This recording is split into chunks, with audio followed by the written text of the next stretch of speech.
Well, until the body appeared, and the body finally did appear. Like, it would have been a few weeks later, and the body floated up, and it was called in. So then police sent it to the coroner, the medical examiners, and that's when they found the toxic levels of Benadryl. And they also determined that the cause of death was not drowning. It's such a tangled web here between her charges for embezzlement, the suspicious death of her husband, and now she's been charged with his murder. But what the police have not said is how she gave him the Benadryl, how much Benadryl, and what condition he was in, and how she got him in the lake in the first place. Well, seeing Lori's conduct, I bet you there's some very probative things on this computer.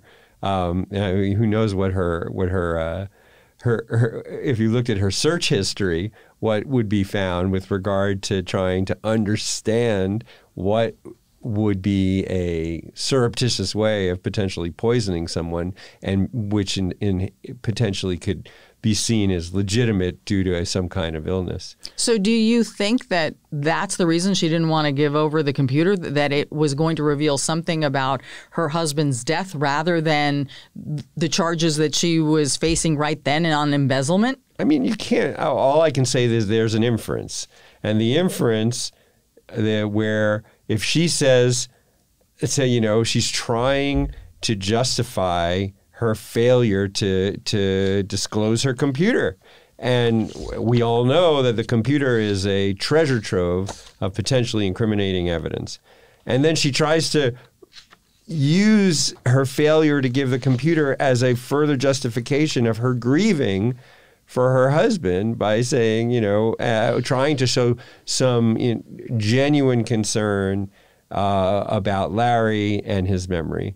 So, the point that I'm making is we look at this is a very damaging set of facts. I think this Lori person is clearly in trouble. But ultimately, nobody really knows what happened. It's all based on inference, unless you have something like an eyewitness who saw something, or there's some DNA or some kind of forensic analysis that's going to be dispositive.